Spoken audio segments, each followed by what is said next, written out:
¿Cómo plasmar la lágrima que trasvasó la herida, el ahogado estertor de la vertiente interna, la verdad? Bien, tengan todos ustedes muy buenas noches. Estamos aquí para terminar un ciclo que ha sido para mí bastante significativo en este curso de crítica y apreciación literaria. Esta noche tenemos el honor de que nos acompañen dos escritoras muy representativas en el género de poesía peruana. Están en la mesa conmigo la poeta Elvira Ordóñez, quien es considerada una de las mejores críticas de los últimos tiempos, una extraordinaria poeta de la generación del 50. Ahora vamos a ver un trabajo que yo realicé para ella y con ella para una feria internacional de libro en la cual se le rindió un homenaje que se las voy a pasar en unos breves minutos. Me acompaña también la poeta Atala Matelini, también una extraordinaria escritora que nos representa tanto dentro del Perú y fuera del Perú, así que les pido las recibamos con un fuerte aplauso por el esfuerzo que han hecho.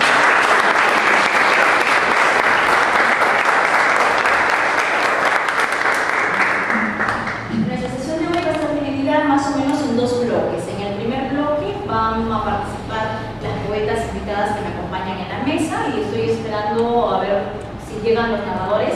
Tendríamos la lectura de textos narrativos, ¿no? Y con eso cerraríamos y luego vendría el compartir, que lo vamos a hacer en las mesitas de afuera, ahí lo van a poner todo y ya hacemos el compartir, ustedes se acercan, pueden dialogar con ellos para hacer una cuestión menos formal, ¿no? Entonces la parte formal la vamos a hacer en estos dos bloques y ya después ustedes se pueden acercar a los escritores, hablar con ellos, etcétera, etcétera.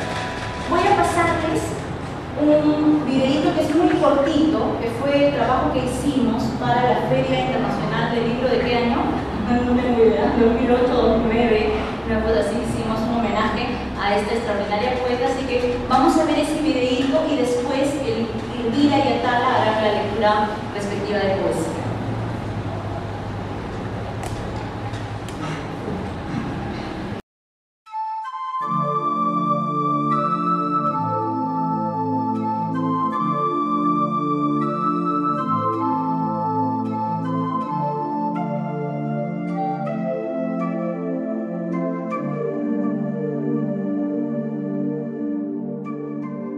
¿Cómo plasmar la lágrima que trasvasó la herida, el ahogado estertor de la vertiente interna, la verdad fecundada como mártir vendible? Tan solo la palabra transforma su mudez en bronce que palpita. ¿Cuál fue tu primer contacto con la literatura? ¿Cómo descubre Elvira la palabra, la lectura? Bueno, mi primer encuentro con la literatura fue a través de Amau Nervi. Brinda hacia el mar la tarde, sumerge sus altos rubores en la celeste levedad de las ondas y renuncia a existir. El hombre niño observa al margen del misterio. Si alza la voz y se deshace en sueños, redunda en el silencio. Baraja sus sentidos ansiando la nueva percepción, y en ellos solo repercute la monotonía del mundo, mientras agacela el ocaso su galope de sombras. ¿Cómo definirías tú tu poesía? Bueno, no podría definirla con una sola palabra, porque dados los años que yo tengo y el momento en que comencé a escribir era el modernismo, estaba influenciada por en esa época. Pero de todas maneras, aunque después cambié porque surgió un nuevo lenguaje en forma natural, como me sucede con el libro Síntesis Dinámica y Abacanto también, en que yo misma tuve que analizar qué es lo que estaba haciendo. Antes habían usado, por ejemplo, ese sistema de adjetivar los sustantivos también y los verbos, ¿no? Los verbos los sustantivaba, pero lo hacían de una manera ocasional dentro de un poema. En cambio, a mí me nació hacer todo un poema en ese estilo, ¿no? Pero no es que yo haya tratado de imitarlo, porque inclusive uno no puede imitarse a sí mismo. Por ejemplo, hay un poema de mi último libro, Respira la palabra, que es el más logrado, que se llama Tsunami. Y yo quisiera imitar lo que he hecho ahí y no puedo. Eso brotó. Es una forma de, por ejemplo, de unir varias palabras para darle mayor significado. Ahora, generalmente las personas que hemos comenzado con el modernismo tenemos regresiones, ¿no? Entonces ahora hay una mezcla entre el lenguaje que le podríamos llamar antiguo para la época y el lenguaje moderno. el lenguaje que está en vigencia, porque en realidad los lenguajes están en el ambiente y uno los va captando, ¿no? En la época en la que empiezas a escribir, ¿cómo das el salto a compartir con otros lo que escribes? ¿Cuándo publicas tu primer libro? Bueno, mi primer libro lo publico en Buenos Aires, que se llama Cuando las sombras hablan. Y es el libro que, digamos, más recompensas me ha dado, porque obtuvo, a pesar de ser mi primer libro, el mención honrosa en el Premio Nacional Fomento a la Cultura José Santos Chocán. Parte lo he escrito en el avión cuando iba a Buenos Aires, gran parte lo escribí en Lima. Si bien lo publiqué a los 22, en realidad fue escrito entre los 18 y los 22. Platónicas, como dicen las sombras, ¿no? Pero ya más bien el último poema traté de no hacerlo tan sombrío.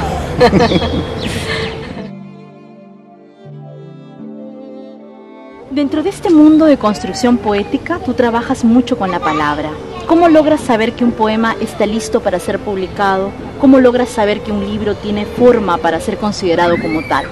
Bueno, nunca publico un libro sin que haya lo que le llaman sufrido el proceso de maduración del tiempo. Trabajo con la palabra, en realidad no trabajo, primero sale el poema, ¿no? Lo que hago es pulir, pero que considero que esté para publicar es cuando ya ha sufrido lo que se llama el proceso de maduración del tiempo, porque sale el poema y tienes la emoción, y entonces lo ves bajo un punto de vista totalmente diferente, y ya cuando pasa el tiempo, entonces ya no es la emoción, ahí es donde sale. Dentro de tu poesía, ¿cuáles crees que son los temas que has abordado? Bueno, los más recurrentes, sin que uno busque el tema, es el sufrimiento de la vida, ¿no? La muerte, el amor. Y uno de mis poemas más terribles lo escribí en Nueva York, me acuerdo, porque mi esposo estaba en una situación delicada en una clínica y yo estaba en el hotel con mi hijo chico, ¿no? Yo decía, si le pasa algo, ¿qué hago? Entonces, ¿qué hice? Agarré un lápiz y escribí uno de los poemas más afirmativos, que es un grito y después que lo terminé de escribir,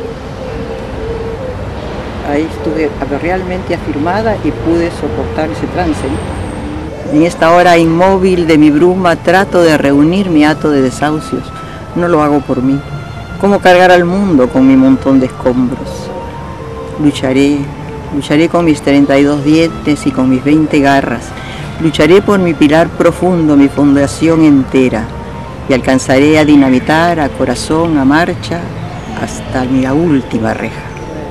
El amor, la muerte, el sufrimiento, porque en realidad el sufrimiento es lo que más mueve en general a los poetas, ¿no? Los sentimientos más hondos.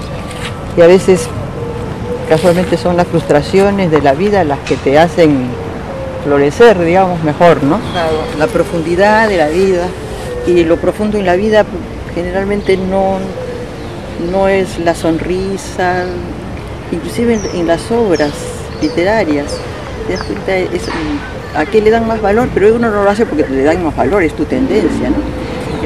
Y sobre todo, la poesía esa es una poesía de desahogo, es una poesía donde tú puedes volcarte, es como una limpieza para el mismo escritor. Elvira, para terminar, quiero darte las gracias por haberme abierto las puertas de tu casa, de tu poesía, de tu amistad de tantos años, y no hubiera gozado de la experiencia tan rica que ha sido leerte. Para terminar, quiero preguntarte, ¿qué opinión tienes tú acerca de las corrientes literarias? Bueno, las corrientes literarias, en realidad, cuando haces una mirada panorámica y retrospectiva, no tienen importancia. No es que van a ser mejores o peores, porque no importa cómo escribas, es lo que tú dices, lo que te salió de adentro, ¿no? Así que en realidad lo que vale es eso, el sentimiento humano, el valor humano. En esta hora inmóvil de mi bruma trato de reunir mi hato de desahucios, no lo hago por mí. ¿Cómo cargar al mundo con mi montón de escombros? Lucharé con mis 32 dientes y con mis 20 garras. Lucharé por mi pilar profundo, mi fundación entera, y alcanzaré a dinamitar a corazón, a marcha, hasta mi última reja.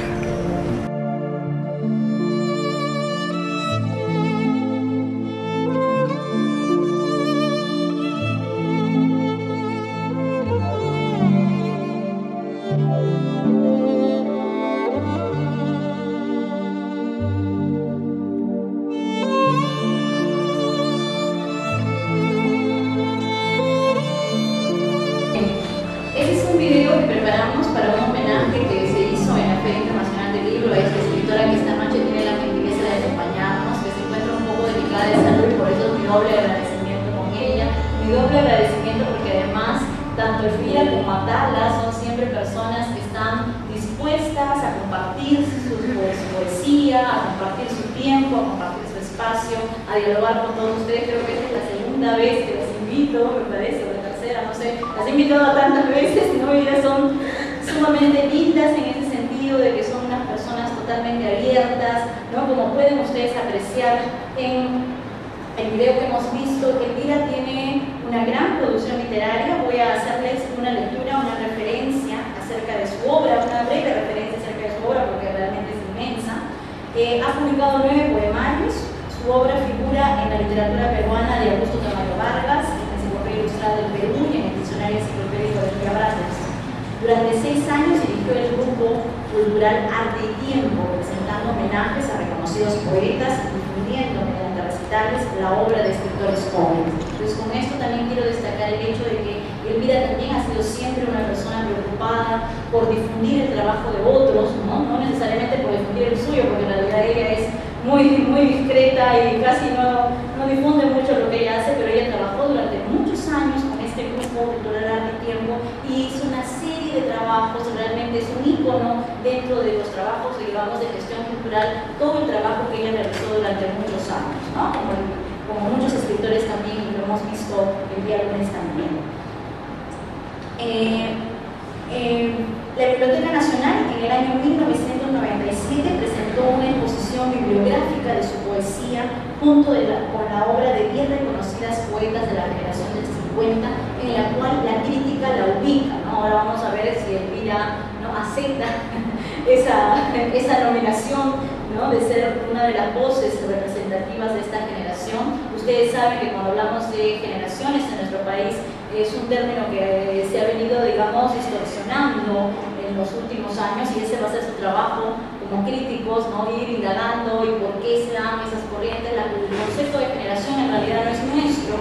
El concepto de generación nace en España con la generación de 1898, ¿no? Y además el concepto de generación reúne ciertos temas y conceptos específicos en cuanto a un grupo humano, ¿no? O sea, un grupo que se reúne por ciertas motivaciones, que a su vez es un escritor independiente, como lo somos todos nosotros, porque definitivamente cada uno tiene una voz propia, pero que hay ciertos rasgos y ciertas características que los unifican, sobre todo entre ellas, tanto en la generación española de 1898 como en la generación española de 1927, están los conflictos sociales internos, los procesos históricos que los rodean y que de alguna manera los hermanan también en el arte. Ese es el concepto de generación en el cual nosotros nos hemos ubicado para señalar, por ejemplo, que existe una generación del 50 en adelante, ¿no? Y si ustedes revisan cualquier trabajo, ¿no? De autores como Tamayo Vargas o como otros autores o cualquier referencia o enciclopedia de historia de la literatura del Perú, van a ver que esos son los conceptos que se manejan: una generación del 50, una generación del 60,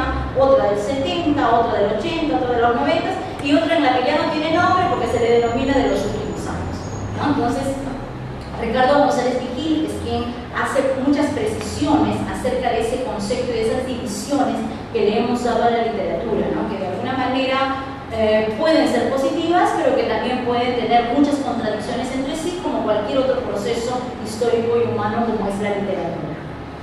Ese fue el evento que se hizo en la Biblioteca Nacional con una exposición bibliográfica de la obra de Elvira. Actualmente Elvira es una de nuestras mejores críticas literarias. No hay presentación de libro donde ella no haga, ¿no?, el análisis crítico de la obra. En realidad yo admiro el trabajo de crítica que ella realiza, me parece una crítica muy acuciosa, muy certera, ¿no?, que además respeta esos parámetros de los que hemos estado nosotros discutiendo a lo largo de todo el curso, ¿no? En qué medida también el hecho de tener el poder de la palabra implica tener mucho cuidado en cómo nominamos, en cómo escribimos, en cómo emitimos un juicio de valor, ¿no?, para después no arrepentirnos de lo que hemos dicho, ¿no? Entonces Elvira, ya cuando le dé el micrófono a ella les podrá contar más o menos esa faceta. Actualmente ella realiza críticas literarias para la revista Voces, que es una revista que dirige una escritora también, Amalia Cornejo. Así que voy a dejar con ustedes a Elvira Le recibimos con un fuerte aplauso para que ella dé lectura a nosotros.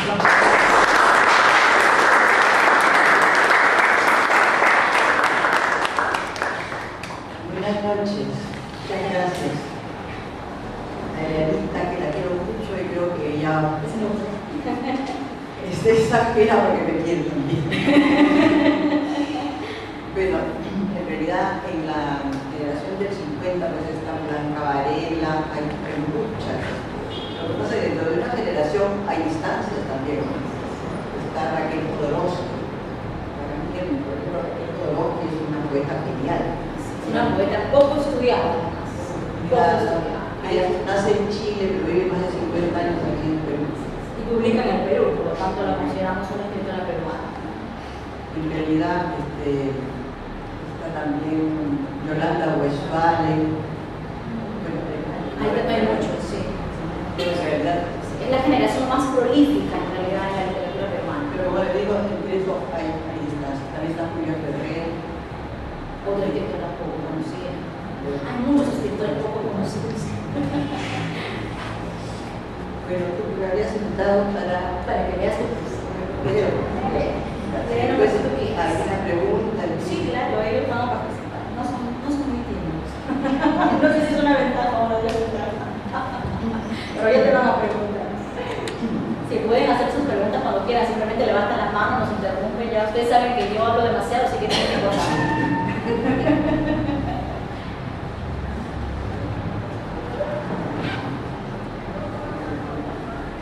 De la primera parte de mi primer libro, que lo publiqué a los 22 años en la ciudad de Buenos Aires, trato de explicar cómo se siente a veces la inspiración. Y la explicación fue un himno eterno. El poema se llama así: himno eterno que vibras en el espíritu, ¿a dónde causo tu plegaria? ¿En qué tierra edifico tu universo? ¿En qué labio te anuncio? ¿En qué materia plasmaré tu sueño? Con el ímpetu azul de la montaña traspasas lo infinito, desgarradora sed de tener alas, atormentada sangre que envidia la cascada, voz que no se conforma con ser grito. Ha llagado mis límites tu vastedad, visión desmesurada que asfixias mis sentidos, constelación de fuerzas que se me agota dentro. Mar de vida o de muerte, ¿en qué fuerza anclaremos para sembrar nuestro común delirio? Cuando pasan los años, uno ve lo que escribió en una época, ¿no? Y ve que hay vivencias que no se pueden repetir. La experiencia no nos da eso, ¿no? Nos da el descubrimiento de la poesía, en este caso es el descubrimiento de la poesía que se siente con un mundo eterno, algo enorme. Ahora es otro tipo de producción, ¿no? Pero mi tónica siempre ha sido, digamos, triste, ¿no? Muros de sombra de esa misma época, muros de sombra donde la fe se estrella, montañas espinosas donde las manos sangran, y en la cumbre, con un cielo angustioso, nuestros sueños. La carne se hunde, el corazón se amengua, somos cristales, niños ateridos temblando en las tinieblas. Muros de sombra ensegueciendo el día, Alpes de soledad, rejas de bronce, donde los puños solo encuentran granítica respuesta. Desfallece la piel, somos silencio y escala desmenuzada la existencia. Ese final ahora no lo quiso ver porque demasiado viejos de los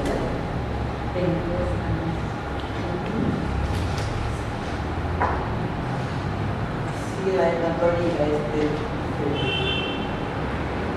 la palabra es fuego, el libro que publicó en Buenos Aires y esto aquí lo publiqué en los años 60. En el incalculable corazón del mundo se me dispersa el alma, rompe todos sus diques y destinos, se inunda, se desangra. Pulpa de rosa soy, sólido mar y roca deshojada. Soy multitud de vides donde se embriaga el trueno, puerto de los volcanes de frutal llamarada, semilla enloquecida, fecundando un espacio donde el misterio llega como su propia casa. Yo no sé qué potencia tiembla mis latitudes, contamina mis venas con su desborde de ansias, atormentada, inúmera, hartándome de estrellas, permanezco en el mundo como tierra sin patria. En el año 77 escribí un libro que es un cambio en el giro del lenguaje. No sé, solamente en algunos poemas sustantivos, solamente como verbos sustantivados. A ver, el ritmo número 3. Verte, verte, verte, darte, darte, darte, darte de mi siempre, darte en mi verterno, verte, darte, verte, siempre, siempre serte, verte, por, me, ser en ti y serte. O sea, el lenguaje se va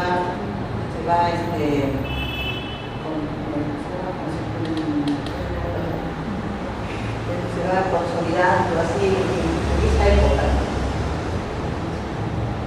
Por ejemplo, uno de los poemas de esa época era también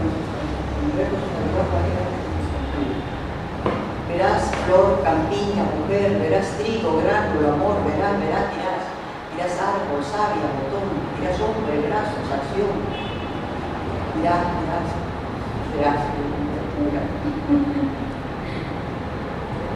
Otro que cuerpo tránsito, desde mi cuerpo marcha, desde mi arribo marcha mi detenimiento, sombra final, reflejo, deshabitada lágrima, nombro de cuerpo tránsito, desde mi carne pasa, evidenciado olvido, forma corporal. Ritmo número 14.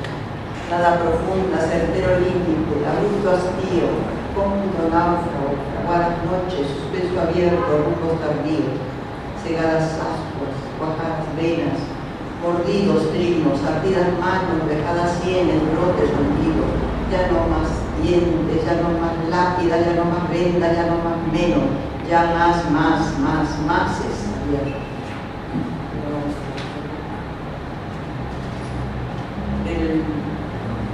De todos los poemas, el más atendido, digamos, el que lo han pedido siempre, es Tren Relámpago. Resulta que yo iba a ir a París, casualmente a un encuentro de poesía, y estaba haciendo muchas cosas muy rápido para poder ir. Desgraciadamente, por un poeta peruano que demoró su aceptación para asistir, se frustró y toda la delegación peruana se quedó en Francia, no pudimos completar. Le pasó eso a un país del Asia, ya en Perú, pero las dos delegaciones que se quedaron. Entonces, antes de ese viaje, yo estaba haciendo tantas cosas para cumplir, para poder salir. Entonces, una noche me desperté como a las 2 de la mañana y vi como si un tren corriera a gran velocidad. Yo sentí que ese tren era una vida. Y dice así, tren de relámpago. Estoy corriendo como tren de luces, arranco espacios, alzo, rompo, parto. Estoy tronando como luz ardiendo, estoy trinando el trueno de mi canto. Estoy cruzando sesgos, rampas, puentes, blandiendo brillos de cuchillo y canto ululante como sueño hirviente, veloz espacio de chirrido y llanto. Estoy volando por galaxias oestes, estoy alzando por vareda de astros, ardiendo en flores de perfumes fieros, surtiendo atajos sorpresivos cargos. Estoy girando rieles, llanto, sangre, velocidad, chispas, frenos, saltos. Máquina tromba, fogonera trilla, túneles, sombras, cuajos, muerte, espantos. Estoy surcando por mi estepa sombra. Estoy cuajando por mi instante raso. Meteoro marca de mi marca instante. Final del aire y mi latido atajo. Estoy fraguando con mi muerte vida metales rojos en mi cuerpo harapo. Estoy cantando como de la trilla en un instante de mi entrega. Gracias.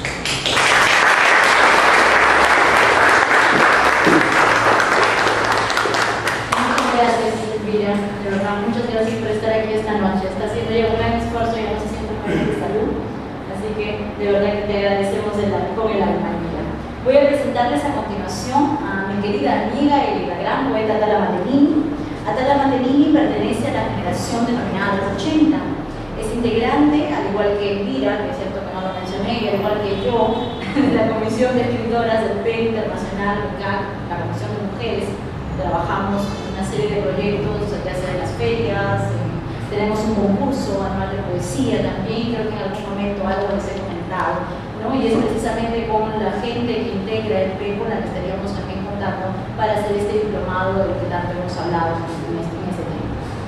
Atala ha publicado los siguientes títulos: Pasos y Nostalgias en 1989, es una publicación auspiciada por el Consejo Nacional de Ciencia y Tecnología, el CONCITEC. Vertiente y Vibraciones, que tiene un prólogo del doctor Luis Alberto Sánchez en 1996. Agua Viva, cuaderno de selección Caín número 45, que se publicó en Madrid, España, también en el año 1996. Estancia Íntima, ediciones Apidama, es una editorial colombiana, en el año 2006. Este libro fue presentado en la Feria Internacional de Colombia y en la 21ª Feria Internacional de Lima. Además, ha participado de muchas antologías a nivel de Perú y a nivel internacional. Es una de nuestras poetas más conocidas en todas las antologías. Quizá las poetas más reconocidas sean Elvira, Atala, Lucy Calvo, personas que trabajan duramente y hacen una serie de eventos durante todo el año para asistir a muchos congresos, para representarnos, y muchas veces son, ¿no?, actividades que ellas mismas financian, ¿no?, entre muchas de las que ya además hacen, ¿no? Sus poemas aparecen publicados en antologías en Francia, en España, Canadá, Perú, Colombia y Chile. Actualmente se desempeña como corresponsal de la revista La Puerta de los Poetas, que es una revista francesa. Dejo con ustedes a Atala Matelini. Un fuerte aplauso para ella, por favor.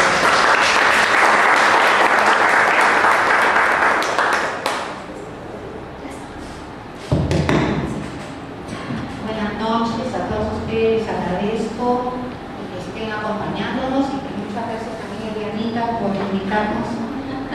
Gracias a ustedes. Bueno, como ya ha dicho Dianita, nosotros trabajamos en la poesía. Bueno, no tengo tanto libro publicado como mi amiga, porque yo he comenzado a escribir en el año, bueno, escribía desde chica, ¿no?, pero ya me han publicado en el año 1980. Voy a hacer un pequeño repaso de algunos poemas que les he traído. Bueno, buenas noches, poesía. Este es el mes donde se unen las aguas. Es el incendio de los álamos que brotan de la tierra. La música florece en todo lo que toca y el poema hecho oración gira estremecido, como esperando tocar los labios del sol. Allí la soledad se llena de sonidos. Allí nuestros frutos maduran calladamente, para luego despertar, hecho poesía, desde el último filamento de nuestro ser. Hoy volqué la ceniza disconforme de mis pensamientos. Me revestí de esperanzas, amalgamados sueños, alas de mariposas. Hoy he llamado a mis puertas del silencio frágiles cristales de oraciones, y estas se abrieron. ¿A dónde vuela sinfonía deshojada? Rojas a borbotones en interminable ronda. Hoy me asomé a ti, noche sin rostro. Este pretender anillar pensamientos, este pretender besarlos antes de que eleven vuelo. Como les digo, tengo publicado varios poemarios. Este libro, Estancia Íntima, que me lo publicaron en Colombia, al cual viajé acompañada de una poeta amiga, fue presentada en la Feria del Libro de ella por una excelente poeta, editora, que se llama Leonardo Espino. Ella también ha venido acá y ha presentado sus libros. Es una excelente poeta, también casada con un poeta Alfredo Campo, o sea que los dos son poetas. Cuando presentan sus cantos de amor, es algo tan tierno. puede hacer que más adelante tengamos tengan ustedes la oportunidad de conocernos. Bueno, abre así con el siguiente poemario. Esta es la palabra que abre los mundos, vertiente donde se nace, se llena y purifica. Este es el hueco del silencio donde se diluyen las miradas, forjando el aire que respiras. Este es el mar que canta piedra a piedra, de canto a canto. Manjar que busca nuestras bocas, nos plasma aún y retiene, sublime espera. Piel que sangra, cada instante cayendo, humildad que calla cuando habla, flor que recoge el mensaje donde el amor termina incansable plegaria. Henos aquí en el latido de cada lágrima que toca nuestros hombros, subiendo nuestros pedazos. Henos aquí dentro y fuera, entre la imagen y el sonido, entre círculos de mirra que brotan de la tierra y nos atraviesan mundo a mundo, entre el grito de la carne y el temblor de los cristales, lumbre quieta que nos marca. Henos aquí, encendidos, renovados, entre un idioma que florece, entre la lluvia que aletea y nos purifica, bajo un poema que fluye, nos quema, nos abraza y nos desata. Estos poemas fueron escritos a raíz del fallecimiento de mi esposo. Y aquí otro poema que dice, está en todo el cariño que nos unió, porque nosotros teníamos pasado más de 40 años. Tengo 5 hijos y 9 nietos. Así que es bastante el amor, ¿no? Siempre queda, uno recoge siempre los mejores recuerdos, lo mejor de la vida. En la mitad del tiempo, cuando cae la noche, es el instante donde nacemos uno para el otro, con el color exacto, sin romper la armonía de un grano de arena. Una voz en sucesivos cantos nos descubre, nos une y retiene. Ya seguido de revelaciones, cuando surge la música de nuestros cuerpos, y te quedas y me perteneces, y nos elevamos en un aleteo de palomas, unidos por el eje carnal de la tierra. Bueno, también les he traído un poema sobre María Elena Moyano. Justamente hoy día se cumplen 20 años de que fuera María Elena asesinada por Sendero Luminoso en el Arenal de Villa El Salvador, donde vivía con sus hijos. Ustedes saben muy bien que ella pudo salir a otro país, pero ella tuvo la intención de regresar a luchar, ¿no? Por toda esa gente que estaba muriendo y en fin, por todo el sufrimiento que hemos pasado y que han pasado tantas madres que han perdido sus hijos, tantas familias, ¿no? Y a esta señora la recordamos con mucho cariño como una mujer valiente y luchadora por la paz. O sea que hoy día serían 20 años que entró Sendero Luminoso y con una bomba la destrozó delante de sus hijos, pero siempre queda ese recuerdo de esta mujer tan valiente. Y es un pequeño poema que le he dedicado a María Elena Moyano. Y vas, María Elena, con el pecho rasgado, abierto los enfados. Y vas, María Elena, ardida de arena, combatiendo los hierros, sembrada de palabras, sin ataduras, un parto de amor entre las fisuras del tiempo. Muchas gracias.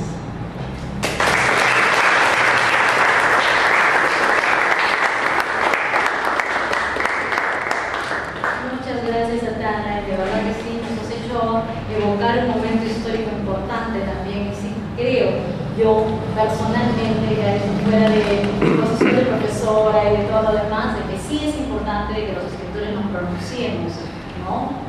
Y lo hemos hecho en todas las épocas, en todos los momentos históricos, y sí hay que alzar la voz y pronunciarnos desde la palabra, como lo acaba de hacer Atala. Muchísimas gracias, Atala. Voy a cometer casi un acto sacrílego, ¿no? Porque después de tenerlas a ellas dos, o sea, lo que voy a hacer yo a continuación es leer muy poquito esperaba tenerlas un poco más, pero voy a leer uno o dos poemas de este libro que publiqué en el año 2001, ¿no? Y este libro se titula Columna Vertebral, es un libro en el que no hay títulos, solamente por ahí unos números que fueron sugeridos por mi crítico literario de ese momento, que es también quien hace el prólogo a este libro, y de verdad que fue el momento en el que yo tenía un evento cultural, me acuerdo en esa época, los momentos en los que conocí a mucha gente del entorno, o sea, estoy hablando de hace muchos años, ¿no? Y fue a partir de allí en el que yo empiezo a tener amistad con estas dos extraordinarias mujeres que han seguido toda mi trayectoria y todo mi trabajo en este arduo camino que es la literatura. Voy a leerles dos poemas de Columna Vertebral. El primero dice así: como cuando siento que la vida no sirve para nada o tan solo es el eco dormido de una voz inescuchable, cuando la gente habla y entorpecen los ruidos del mundo las imágenes, cuando me siento sola en la oscuridad infalible e inapelable de la nada, cuando mi boca está palpando los labios roídos de la tuya, cuando la razón se impone, cuando te hago el amor solo por complacerte, cuando mi cuerpo busca y no encuentra, o cuando encuentra y no desea. Cuando todo cambia tan pronto que no tuve tiempo de darme cuenta, cuando todo me molesta, cuando bajo de espaldas las escaleras, cuando grito más de lo debido. Entonces detesto el destino, maldigo los años pasados, blasfemo a un Dios que no conozco y me doy cuenta que estoy bajo el signo de tu nombre.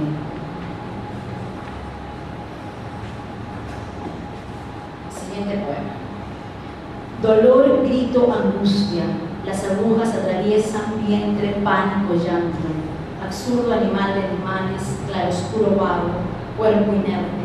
Ningún miserable que lama mi carne en llamas. Crucifixión completada en el rito de esta noche instante. Y ahora les voy a leer solo dos poemas de lo que será el siguiente libro que espero publicar al fin este año. Porque vengo diciendo lo mismo creo que hace dos, ¿no? Soy muy floja. Sí, soy muy floja y hago millones de cosas, como pueden ver, entonces nunca tengo tiempo de dedicarme a mi trabajo. Bueno, este poema tiene un epígrafe de Yoconda Belli que dice: soy una mujer que no conoce la tierra donde vive, sin amor, sin risa, sin Nicaragua. Mi texto dice lo siguiente: yo fui una vez una niña que moría de miedo, que no sabía utilizar adecuadamente el cuchillo, el tenedor, la cuchara, que no entendía por qué papá se había ido de la casa, que soñaba casarse con Marco, el dibujito animado de moda. Yo fui una vez una adolescente que temía la presencia de su madre, que buscaba respuestas a las interrogantes de su cuerpo, que bajaba de peso cuando quería, que entallaba en el pantalón número 28. Hoy soy una mujer que no ha encontrado respuestas, que no puede usar un pantalón talla 28 porque su afición a la comida chatarra no se lo permite, que anda desnuda por la vida, que ha aprendido a convivir con ella misma, que ha perdido las ganas de soñar, que se niega a entender de política o religión, que huye del mundo, que no ha encontrado aquí inventar en el amor, que ya no dialoga sino monologa, pues soy una mujer que se reinventa día a día, hora a hora, minuto a minuto, que empieza a convertirse en la neurótica esquizofrénica que no quiere ser solo por complacerte. Y el último, ya lo perdí, todo el bloque de textos.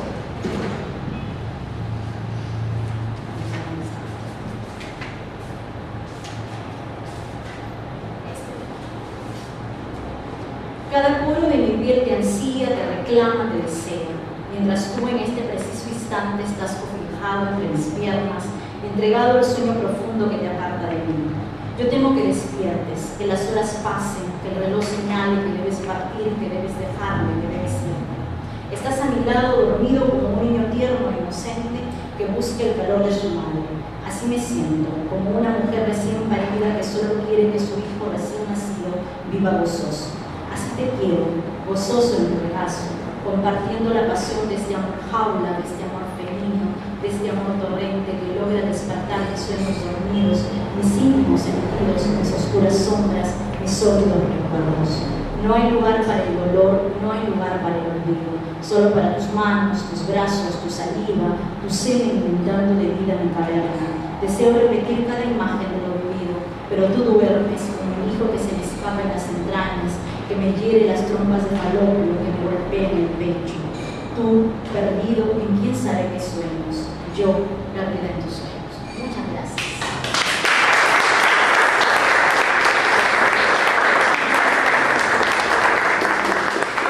Acá converso con ellas porque ellas son las que me convencen siempre de que debo leer, que debo leer, que debo leer, ¿no? Ahora quiero invitar a pasar a la mesa a alguien que ya tiene algunos minutos ahí esperándonos, que es el escritor Max Palacios, con quien vamos a tener un compartir de lectura de sus textos narrativos. Así que Max, te pido que pases a la mesa. Chicas, quédense, no tienen que irse. Al contrario. No, tengo una silla extra para él, así que no hay problema. Al contrario, qué bueno que un hombre nos acompañe, por lo menos. Porque parece que ninguno quiere, todos nos huyen. Invito un montón, pero claro, nunca quieren venir porque claro, se asustan de que somos todas mujeres. Pasa por acá. Es un matriarcado, dice Max, ¿eh?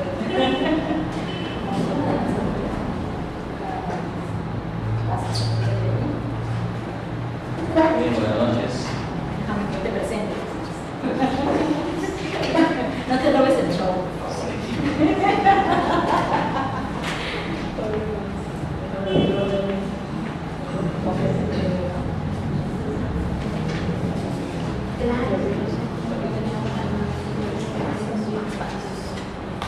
Bien, Max Palacios es profesor, editor, infatigable, legislador cultural y por supuesto es un gran escritor.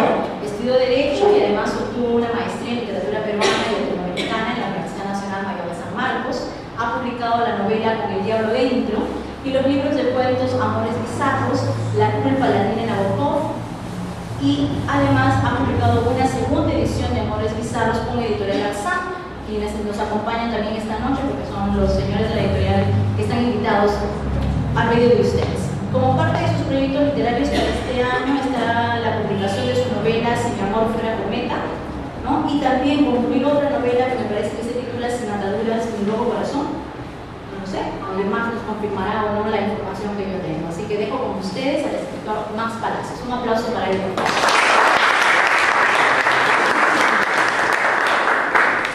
Muy bien, buenas noches. En verdad es para mí un placer estar con gente que lee, que comparte la literatura, que tiene inquietudes literarias. Agradezco a Eliana, a la Universidad de Montoya. En realidad yo vengo corriendo de un taller, porque al igual que Eliana también dicto talleres. Acabo de terminar un taller en la librería del Virrey, me he tomado un taxi y me he venido corriendo para que esté con Eliana. En verdad es compartir con gente que le gusta la literatura, con gente que lee, con gente que está preocupada por el tema literario, es bastante placentero. Nosotros formamos parte de una comunidad invisible que está en proceso de extinción, que es la gente que lee, ¿no? La gente que le gusta la lectura. La mayor parte de la gente está pegada en otras cosas, ¿no? En su trabajo, en hacer dinero, en el Facebook, ¿no? Tú también estás. Yo también soy facebookero, pero en horario nocturno. Sí, sobre todo. Y en verdad somos una comunidad invisible y ojalá que no sea en proceso de extinción. De nosotros depende, así es, de nosotros depende que sigamos subsistiendo. Pero de nosotros depende también que esta comunidad, digamos, literaria se expanda, ¿no? Hacia nuestros alumnos, hacia nuestros hijos, hacia nuestra familia, ¿no? Que el hábito de la lectura continúe y sobre todo que sea compartido en forma multitudinaria, ¿no? Bien, como lo dijo Eliana, yo he publicado algunas historias, algunos libros, he escrito algunas historias, pero el libro del cual me siento más orgulloso, tal vez porque me ha dado mayores méritos literarios o porque me ha permitido conocer gente, es este libro que ven acá, que es Amores Bizarros. En este caso es la tercera edición ya del libro. Y por eso le pusimos 2.0, ¿no? Porque es una versión ya superada. No corregida ni aumentada. Siempre los escritores suelen corregir sus textos, pero yo no, yo los he publicado tal como se publicaron originalmente. Y si hay errores, bacán, pues no, porque de los errores uno aprende. Este librito lo publiqué en el año 2003 y lo publiqué porque mi psiquiatra me lo recomendó como terapia. Yo he tenido mala suerte en el amor, así es.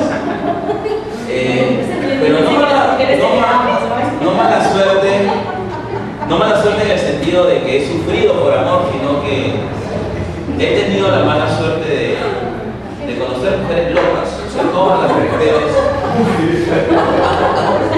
No, y lo peor de todo es que he intentado romper ese maleficio, pero sigo conociendo mujeres locas. ¿Te gustan las mujeres malas?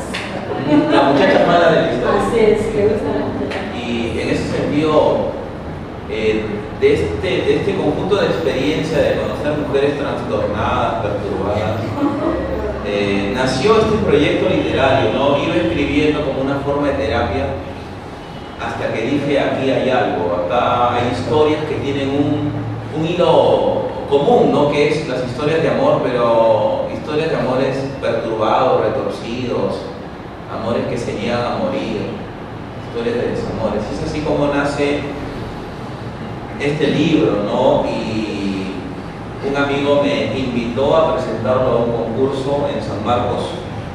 Y bueno, ganó el concurso y es así como se publicó el libro, ¿no?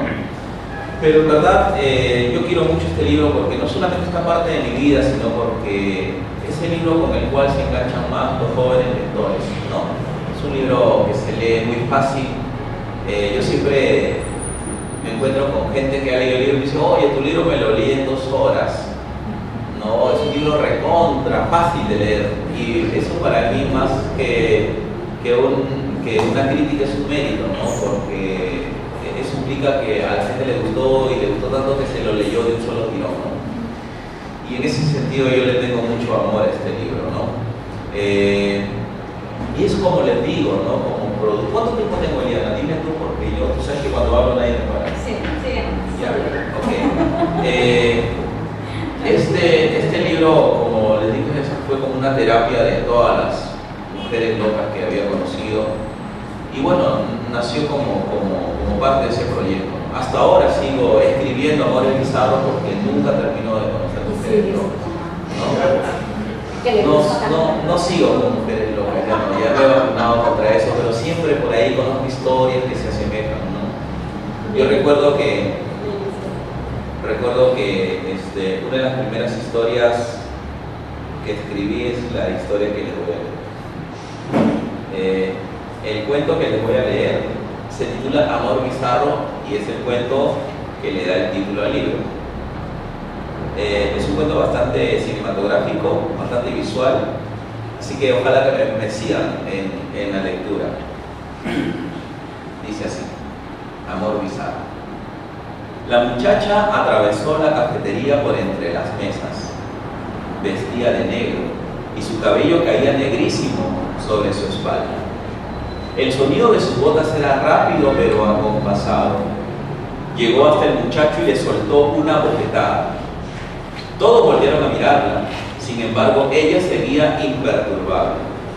El chico solo atinó a levantarse y al ver que ella se disponía a salir, la siguió como un esclavo. Era un muchacho de porte atlético y con el cabello rapado. Vestía una camisa negra, un jean desteñido y unas botas tejanas. Cuando llegaron a la salida, él la cogió del brazo derecho. ¿Estás loca? ¿Qué te pasa?, alcanzó a decir enérgico. ¿Qué hacías con esas tipas?, preguntó la muchacha acercándole la cara lo más que pudo. ¿Convenciéndolas para que posen en tus cuadros? No son tipas, son compañeras del instituto. ¿Y qué hacías con ellas? Nada, conversando. Oye, no empieces con tus celos enfermizos, que ya no tenemos nada entre nosotros. Necesito hablar contigo. Yo no tengo nada de qué hablar. Es la última vez. Mira, desde que dejamos de vernos yo estoy muy tranquilo y quiero seguir así. Carajo, se desesperó la muchacha y sacó una navaja. O me das unos minutos o te jodes conmigo. Está bien, déjame sacar mis cosas, dijo el muchacho pensándolo tranquilamente. Salieron del instituto y se dirigieron hacia el malecón. Llegaron hasta el Parque del Amor sin hablar. Se sentaron en una banca frente al mar.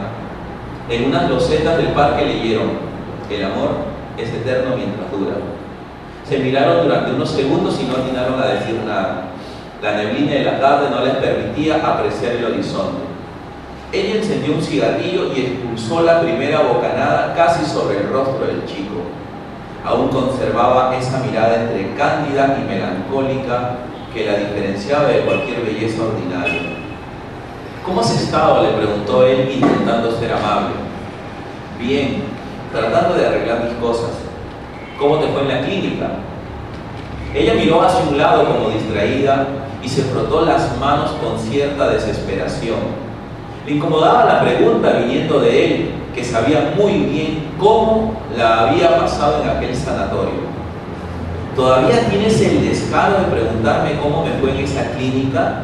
¿No te basta con saber que estuve encerrada todo ese tiempo por tu culpa?, dijo ella, casi alterándose. Oye, no me culpes de nada, la única culpable de todo eres tú. Sigues tan sinvergüenza como siempre, no has cambiado nada. No empecemos, por favor. ¿Qué querías hablar conmigo? Nada en especial. Venía a decirte que voy a viajar a Miami y antes quería despedirme. Tengo una tía que me ha conseguido un trabajo allá y ya estoy un poco cansada de este país de mierda. Pero a pesar de todo lo que ha pasado, yo sigo sintiendo algo muy especial por ti.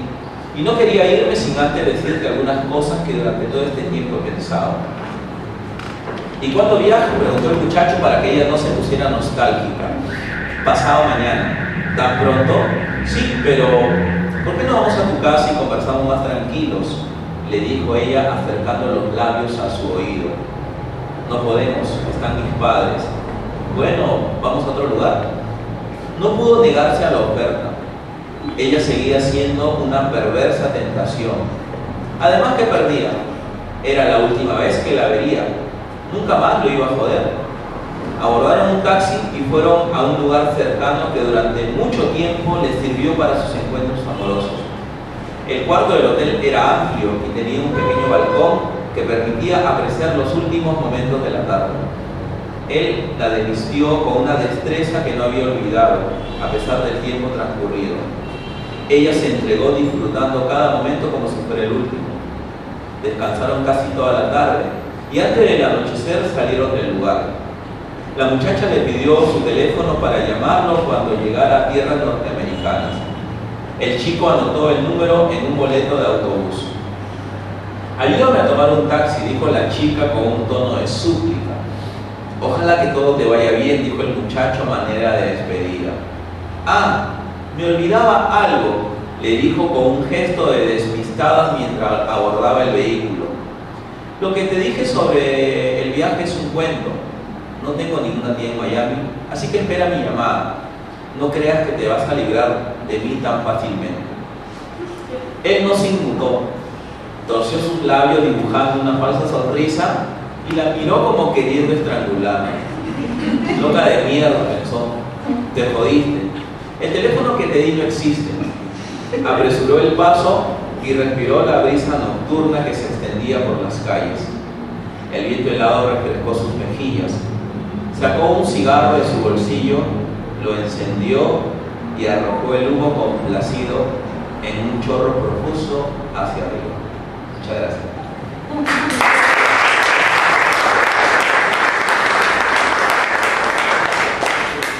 Ahora es su turno.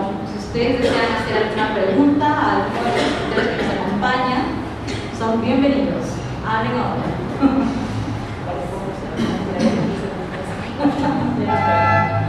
¿Alguna pregunta? Ya sea a las poetas, al escritor que nos acompaña. Eli, por favor, no vamos a hacer ninguna pregunta esta noche. Tú que haces siempre las preguntas. A ver, abre la rueda de preguntas, Eli, por favor. Mira, si ha influido la narrativa en su poesía. Sí. Porque encuentro alguna cierta similitud entre la sustantivización de los verbos con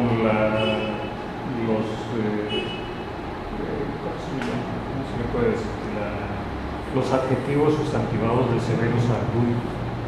Hay algo de similitud en eso, porque ahí la pregunta. ¿Alguien refiriéndose a la narrativa? Sí, Severo Saruy escribía narrativa, exactamente. Pero, Sí. Y si eso ha influido en su poesía. no, yo he escrito cuentos, pero digamos como un ejercicio. Y que yo me siento narrador. Me gusta bastante la narrativa. Pero la narrativa de otros autores no ha influido en su poesía. A esa iba. Más bien, la poesía dice que los poetas son, no sé si es heurístico, de ficción. Entonces, dentro de la poesía, sí, no, bastante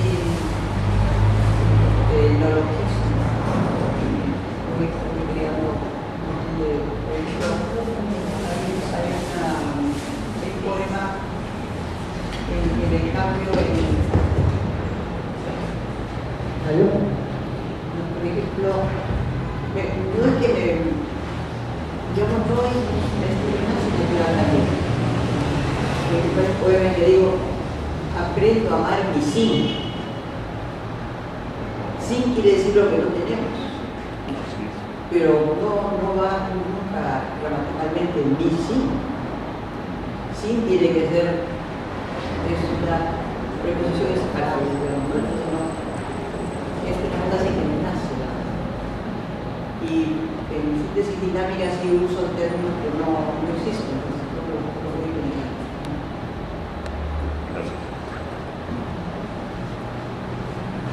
¿Alguien más? ¿Alguien quiere hacer otra pregunta? ¿Qué? Pero por favor no se peleen tanto, por favor. No levanten las manos todos al mismo tiempo, porque no puedo darle la palabra a todos. ¿Nadie más? Ok, alguien que me salva. A la señora Elvira también. A los 22 años, ¿cuáles eran sus escritores favoritos? ¿Qué cosa leyó usted a los 22 años? Bueno, yo comencé a leer a los 11 años. Comencé a leer a los 11 años. Y yo esos poemas los puedo firmar ahora. O sea que, digamos, yo comencé a escribir así porque me venía, pero no.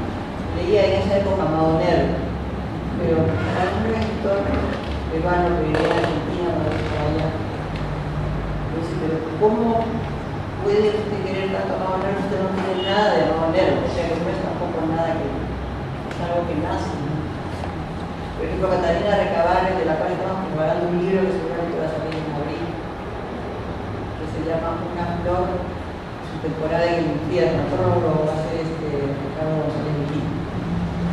Ella creo que a los 8 años ya está escrito poesía. Viene así.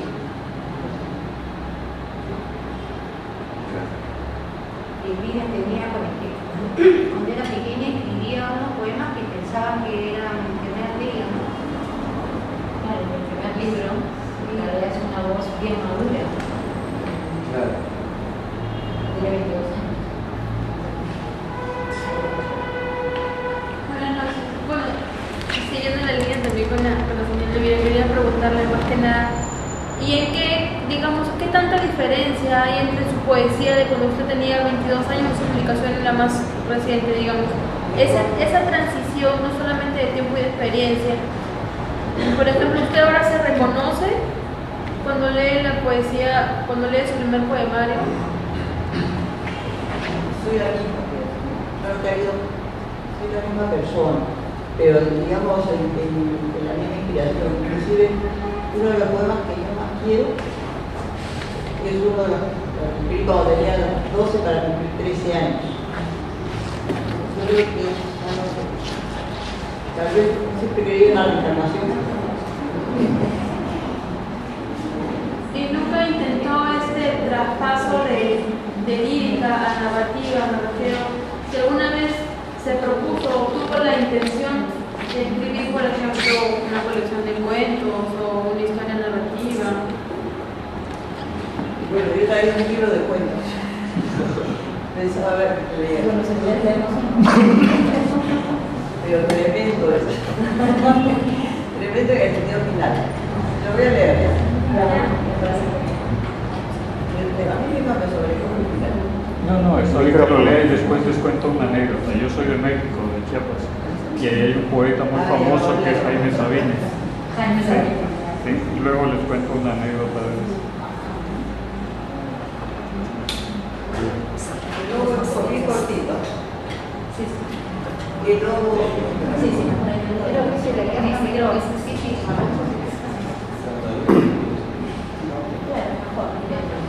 y luego volvió a su madriguera. Todo lo que encontró en el camino lo inquietaba, hasta la presa que engulló con su mejor hambre. Presentía dimensiones extrañas. Ansió que desapareciera el terreno sobre el cual se afirmaba. Cerró los ojos y al verse por dentro, deseó escaparse de sí mismo, lanzando un aullido y los ecos se perdieron en la soledad del estepa. Oscuramente asumió su realidad, esa interminable cadena de rapiña que entrañaba su vida. De zarpazo en zarpazo había tejido un sangriento círculo sobre el vientre sediento de la tierra. Mostró los colmillos como queriendo atemorizar a una víctima invisible, tratando de afirmar su destino de sangre derramada. Como una venganza contra su propia naturaleza, anheló destruir más allá de lo que le era necesario, ligar su sombra y hacerla más negra que la noche. Se adivinaba impelido por una fuerza que lo sobrepasaba, arrastrándolo de voracidad en corazón.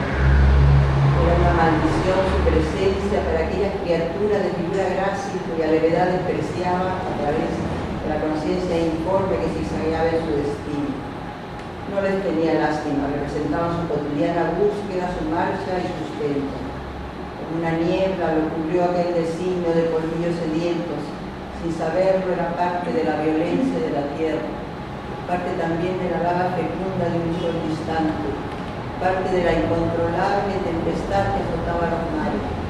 Una ferocidad inamovible hervía en sus entrañas, y cuanto más convulsionado su devastar, más profunda era la verdad que representaba, y tal vez el equilibrio al que servía sin imaginar. Lo partió al aire, como quien busca un enemigo o quiere que exista para descargar su incontrolable ira. Recordó aquellos seres que aparecían a veces sobre la estepa y que tenían dominio sobre la tierra. Sentía rechazo por ellos, no comprendía su vertical estatura. Pertenecían a una especie diferente a la de sus semejantes, también a la de aquellas criaturas con las que se metían. Era un interrogante y una sorpresa. Cuando los divisaba a la distancia, los evitaba, bajaba los ojos, arañaba el terreno queriendo distraer su incapacidad para definir esas presencias, pero rondaban su mente y le inquietaban. Algo impreciso lo ligaba a ellos, como un hilo tendido en el viento, como un reflejo que se evita para no ver lo que nos repele de nosotros mismos. Ese recuerdo hizo asomar dentro de su cerebro una lucidez inusual. Imágenes desconocidas comenzaron a perfilarse más allá de lo que le era familiar, algo que le involucraba a él, pero que no era precisamente lo que asumía como su vida. Se entreabrió de pronto un horizonte donde cierto alivio le sobrevino. No entendía de qué se trataba. Miró sus garras con el presentimiento de que pronto se despojaría de ellos. En sus fauces entreabiertas asomó un consuelo y una sensación antigua lo invadió. Era el recuerdo de la primera percepción de sí mismo con el cuidado de una forma que proporcionaba alimento, cobijo, y su estatura era pequeña, muy pequeña. Aquella evocación fue como un remanso. Alzó su rostro hacia la altura lanzando nuevamente un penetrable aullido. Deseaba clarificar lo que le estaba sucediendo, pero a la vez surgía en su interior algo como un rechazo a la debilidad. Ambas percepciones se entremezclaban en su presente, confundiéndolo. Su fuerza y su destrucción lo salvaguardaban, y aquella sensación desconocida lo hacía vacilar. Dio vuelta sobre sí mismo, exteriorizando su confusión interior. Imaginó su oscuro pelaje desintegrándose en el viento, mientras sus colmillos se clavaban ya no en una víctima, sino en algo hondo que latía en sí mismo. De pronto, con la ignorancia de la naturaleza, que sin saber florece, presintió que se acercaba a un límite, pero cuán lejos estaba de imaginar que su próximo destino sería el despertar del mundo. Al terminar de escribir aquellas líneas, Adrián se preguntó: ¿desde qué negra selva se giganta de ayer que aún no puedo asimilarme al hombre? Ya no eran sus garras arañando el terreno. Era el insomnio pasado que martillaba su espíritu, era un pelaje impalpable y oscuro que lo recubría. Con dolorosa lucidez, alzó su rostro hacia la alcida, lanzando un penetrante grito, pero cuán lejos estaba de imaginar todas las envolturas que aún aguardaban a su destino.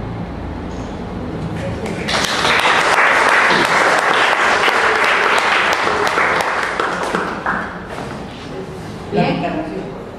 Sí, es una metamorfosis. Parece que reencarnemos pues de otras vidas, ¿no? Es otra forma de pasar 50 planetas. ¿Y tú a qué edad estás construido? Ya viejo, ya. A los 19 años. Qué viejo, qué viejo, Max. No, pero tú no dices que de los A los 9 años, 19 años no está bien.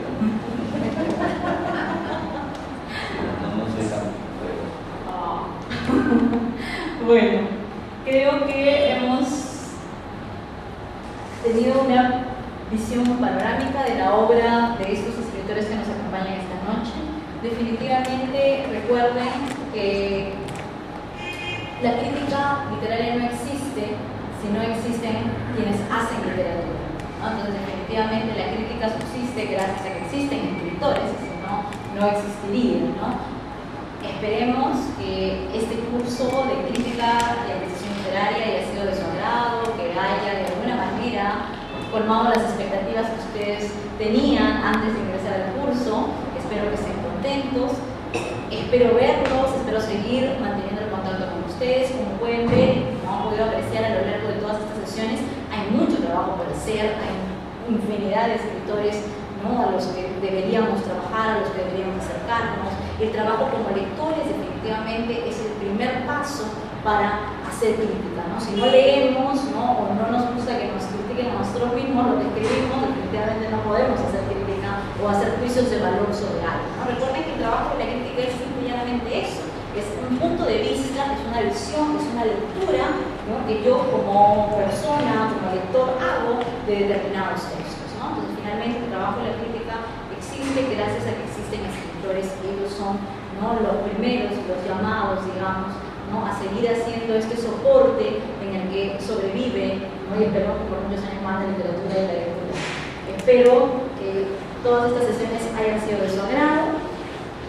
Agradezco a la universidad, a la persona de Consuelo León, que es la que coordina estos cursos en extensión universitaria. Agradezco la gentileza de Tala, de Elvira, de Max, que han dejado de hacer infinidad de cosas para venir a acompañarnos en un momento a compartir con nosotros. Así que declaro clausurado este curso de crítica y apreciación literaria.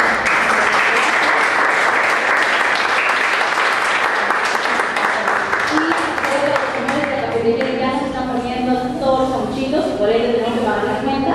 Si alguno de ustedes ha llegado tarde y no ha recibido el certificado, recuerden que los certificados los pueden recoger a partir de mañana en la oficina de recepción de la universidad. Himno eterno que vibras en el espíritu, ¿a dónde el caos de tu plegaria? ¿En qué tierra edifico tu universo? ¿En qué labio te anuncio? ¿En qué materia plasmaré tu sueño? Con el ímpetu azul de la montaña traspasas mi infinito, desgarradora sed de tener alas, atormentada sangre que pide a la cascada, voz que no se conforma con ser grito, ha llagado mis límites tu vastedad, visión desmesurada que asfixias mis sentidos, constelación de fuerzas que se me agota dentro, mar de vida o de muerte. ¿En qué fuego anclaremos para sembrar